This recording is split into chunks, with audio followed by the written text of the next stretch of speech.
اعوذ باللہ من الشیطان الرجیم بسم اللہ الرحمن الرحیم۔ عزیزان محترم، قصہ ٹی وی کی جانب سے آج 18ویں رمضان المبارک کی دعا کے ساتھ آپ کی خدمت میں حاضر ہوں۔ آج کی دعا میں معصوم اس انداز میں بارگاہ رب العزت میں دعا کرتا ہوا دکھائی دے رہا ہے۔ بسم اللہ الرحمن الرحیم۔ اللہم نبہنی فیہ لبرکات اسحارہ ونور فیہ قلبی بضیاء انوارہ وخذ بکل اعضائی الی اتباع آثارہ بنورک یا منور قلوب العارفین۔ 18ویں دن کی دعا۔ اس دعا میں رمضان المبارک میں نازل ہونے والی برکتیں، جو نیک و صالح اعمال عبادات پروردگار کی وجہ سے ہم لوگوں کو نصیب ہوتی ہیں، ان کی طرف اشارہ کیا گیا ہے۔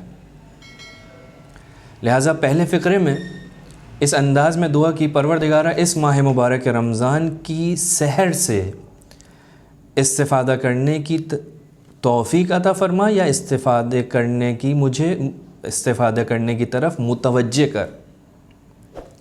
نبہنی یعنی میں ایسا ہو جاؤں کہ اس ماہ مبارک رمضان کی سحر کی برکتوں سے استفادہ کر سکوں، فائدہ اٹھا سکوں۔ عزیزان محترم، ہم کبھی کسی چیز کے بارے میں جانتے ہیں اور کبھی کسی چیز کے بارے میں نہیں جانتے، اور کبھی ایسا ہوتا ہے کہ ہم کسی چیز کو جانتے ہیں لیکن اس کی طرف متوجہ نہیں ہوتے۔ سارے کے سارے مسلمان ماہ مبارک رمضان کی اہمیت، اس کی رحمت، اس کی برکت، اس کی مغفرت کے بارے میں علم رکھتے ہیں، جانتے ہیں کہ یہ پروردگار عالم کی جانب سے یہ بچھایا ہوا دسترخوان ہے، لیکن اس کے باوجود اس سے غفلت برتتے ہیں۔ یعنی وہ جو کسی چیز کے بارے میں جانتا ہو لیکن اس سے استفادہ نہ کرتا ہو، اسے کہا جاتا ہے غافل، غفلت کرنے والا۔ جیسے انسان جب سوتا ہے، اگرچہ وہ کتنا ہی بڑا عالم ہو، جب وہ سو جاتا ہے تو اسے کہتے ہیں غافل۔ سونے کے بعد اگرچہ وہ علم اس کے ساتھ موجود ہے لیکن وہ علم اس کے کسی کام کا نہیں۔ جب وہ اٹھتا ہے تو دوبارہ وہ علم اس کو فائدہ پہنچانے کی کیفیت میں آ جاتا ہے۔ بس سونے میں علم ختم نہیں ہوتا، علم ہوتا ہے لیکن اس علم کے اوپر ایک پردہ پڑ جاتا ہے۔ جیسے ہی وہ انسان اٹھتا ہے وہ پردہ ہٹ جاتا ہے۔ ہمارا حال بھی ماہ مبارک رمضان میں ایسا ہی، سب کچھ جانتے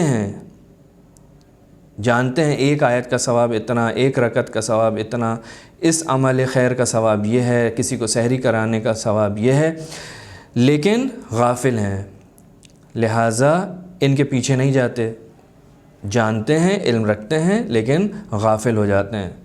مومنوں کی ایک صفت یہ ہے، جس چیز کی دعا کی گئی ہے، سحر سے استفادہ کرنا۔ یعنی مومنوں کی ایک صفت یہ ہے کہ وہ سحر کے وقت پروردگار عالم کی بارگاہ میں استغفار کرتے ہیں۔ بس ہمیں متوجہ کر کے ہم اس سحر سے استفادہ کر سکیں، اس وقت تیری بارگاہ میں حاضر ہوں تو اس سے درد دل کریں۔ لقمان حکیم نے بہت ہی خوبصورت جملہ اپنے فرزند سے یہ کہا کہ بیٹا، ایسا نہ ہو کہ وہ مرغا تجھ سے زیادہ سمجھدار ہو اور سحر کے وقت تو سو رہا ہو اور وہ پروردگار عالم کی بارگاہ میں مناجات کرتا ہو، اس سے اپنی نجات کا سوال کر رہا ہو۔ تو فرمایا کہ پروردگارہ اس ماہ مبارک کی سحر سے استفادہ کرنے کی توفیق عطا فرما۔ پھر فرمایا وَنَوِّرْ فِيهِ قَلْبِي بِضِيَاءِ أَنْوَارِهِ، پروردگارہ میرے دل کو ماہ مبارک کی نورانیت سے منور فرما۔ اگر انسان خلوص اور توجہ رکھتا ہو اور پھر پروردگار عالم کی عبادات کو انجام دے، قرآن کو پڑھے، نماز پڑھے، دوسری مستحب عبادتیں، دعائیں جو نقل ہوئی ہیں معصومین سے، ان کو پڑھے تو یقیناً اس کا دل نورانی ہو جائے گا۔ یہ وہی نور ہوگا جو قیامت میں مومنین کے آگے آگے چل رہا ہوگا اور اس کی رہنمائی میں اس کی ہدایت کر رہا ہوگا اس مومن کی، اور رہنمائی کر رہا ہوگا۔ یہ وقت ہے اس نور کو حاصل کرنے کا، یعنی ماہ مبارک رمضان۔ اگر آج حاصل کر لیا تو کل یہ نور ہمارے اور آپ کے سب کے کام آئے گا۔ اور معصوم سے ایک روایت ملتی ہے کہ اس نور کو حاصل کرنے کا طریقہ کیا ہے؟ فرمایا طلب تو، یعنی دل کی نورانیت۔ امام فرماتے ہیں طلب تو نور القلب فوجدتہ التفکر والبقا، میں نے دل کی نورانیت کو طلب کیا، چاہتا تھا کہ دل نورانی ہو، تو مجھے دو چیزوں میں یہ چیز ملی، ایک تفکر غور و فکر اور دوسری بقا۔ تو یہ بہترین وقت ہے بقا کے لیے بھی اور تفکر کے لیے بھی۔ اور پھر فرمایا پروردگارا وخذ بکل اعضائی الی اتباع آثارہ، پروردگارا میرے سب اعضاء و جوارح اکٹھے ہو کر تیری پیروی کریں۔ انسان مختلف اعضاء پر مشتمل ہوتا ہے، ہاتھ، کان، آنکھ، ناک، سر، مختلف اعضاء ہیں، ان کے مختلف کام ہیں۔ انسان ان میں سے بعض اعضاء کے ذریعے پروردگار کی اطاعت بھی کرتا ہے، اور بعض اعضاء کے ذریعے انسان کبھی پروردگار عالم کی معصیت اور گناہ بھی انجام دیتا ہے۔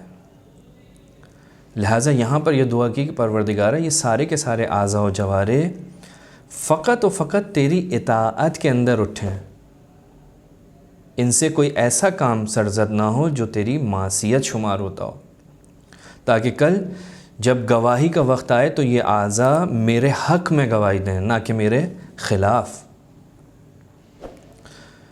بنور کا یا منور قلوب العارفین، تو جو عارفوں کے دلوں کو منور کرتا ہے، تجھے تیرے نور کا واسطہ ہمارے دلوں کو بھی منور فرما۔ پروردگارہ اس دعا کو ہمارے حق میں مستجاب فرما۔ وآخر الدعوانا ان الحمد للہ رب العالمین۔